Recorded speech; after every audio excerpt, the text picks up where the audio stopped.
నా పేరు చెన్నుబోయిన వెంకటేశ్వర్లు. ఈమె పేరు నరసమ్మ. ఈమె నరసమ్మ నా భార్య, అబ్బాయి కొడుకు.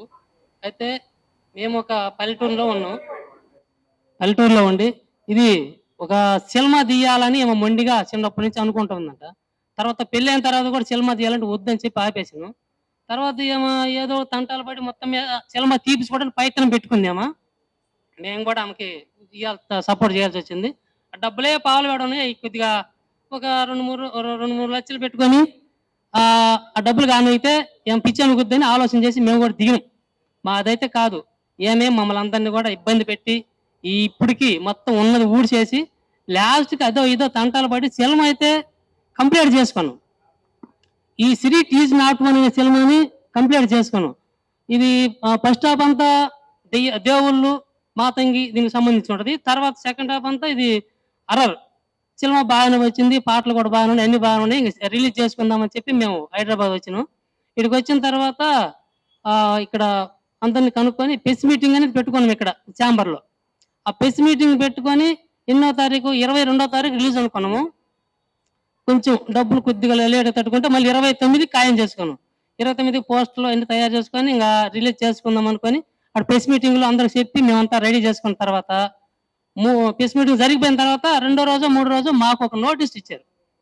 ఈ సినిమా పేరు మీది కాదు, ప్రభాస్ గారిది మా అని వాళ్ళ మేనేజర్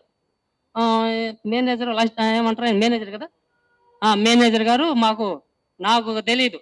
మా అబ్బాయి ఫోన్ చేసి ఎవరు మీరు ఏదో ప్రెస్ మీటింగ్ లో చెప్పారంట సిరీ టీజ్ నాట్ వన్ మాది అన్నారు. మాదని అంటున్నట్టు అది కాదు, సిరిట్ మాది, మీరు సినిమా చేయొద్దు, అది దాన్ని ఆపేయండి అక్కడ, లేకపోతే మాత్రం కొద్దిగా ఇబ్బంది అవుద్దని చెప్పిండు.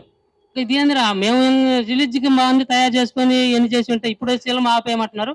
నేను గత 3 సంవత్సరాల నుంచి కూడా ఏ ఇంటర్వ్యూలో కానీ మహారాజులు అందరూ ఎవరైనా కానీ మా వాటల కాడికి వచ్చి ఇంటర్వ్యూ తీసుకున్నారు. ఈడికి వచ్చి అందరిని కాలు కట్టాలి ఇంటర్వ్యూలో మాట్లాడినప్పుడు సిరిట్ ఈజ్ నాట్ వన్ సినిమా మాది అని నాలుగు నుంచి నేను చెప్పుకుంటున్నప్పుడు, రే ఈ పేరు మీది కాదు, ఈ పేరు మాది, ఇవాళ మీరు ఎందుకు వచ్చి మాట్లాడుతున్నారని ఒక్కరారని ఒక్క అని ఉంటే పడనట్టు మొలకలోనే దించేసుకోవడం పోయేవాళ్ళం. ఉన్నది లేనిది మొత్తం అప్పులు సప్పులు ఉన్న ఆస్తి మొత్తం ఏకం చేసి కూటం చేసి దాన్ని సినిమా రిలీజ్ చేసుకోవడానికి ప్రయత్నం పెట్టినప్పుడు తీరా మూమెంట్లోకి వచ్చేలాకి ఇవాళ మమ్మల్ని సినిమా ఆడిచ్చినా పోస్టులు కనిపించినా ఏమైనా చేసినా మీ మీద కఠినమైన చర్య తీసుకుంటామని మాకు నోటీసులు వేయటం. ఈ నోటీసులు వేయడం అనేది కాకుండా మామూలుగా ఎదురుగా ఏదైనా చెబితే మేము సమాధానం చెప్పడానికి ఏదన్నా మంచి చెప్పని ఉండేది.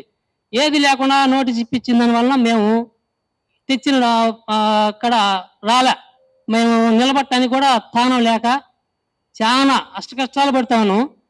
అది మా పరిస్థితి ఇప్పుడు.